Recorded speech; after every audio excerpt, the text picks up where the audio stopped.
Hello guys, welcome back to my channel. Today I'm going to show you how to do the CRUD operation using H2 database and Java Spring Boot application.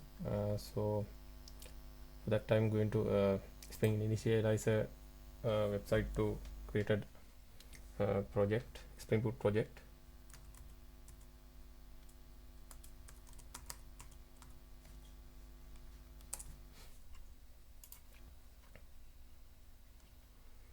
So I'm using a Maven project and I'm getting this version. So you have to give a group ID and a project name,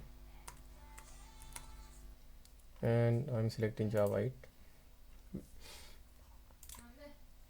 and create a project, or you can get the dependencies from there.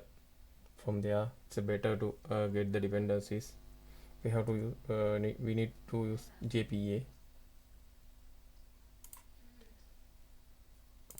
and H2 database and Spring Boot web, and another thing we need to have a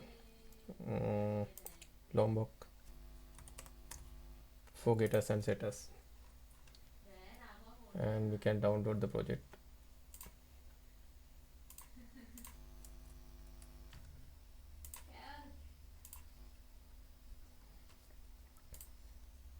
This time we download the project, and I'm going to extract here this project. So now we can open this project using IntelliJ.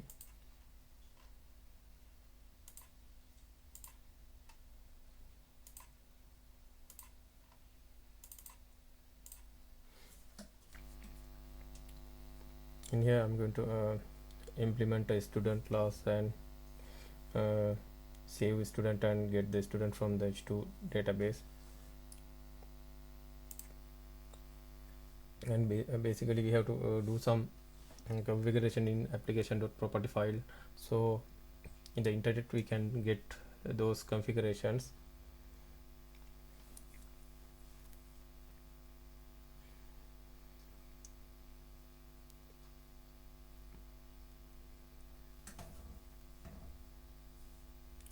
So this resolving dependencies take few minutes to get the whole dependencies.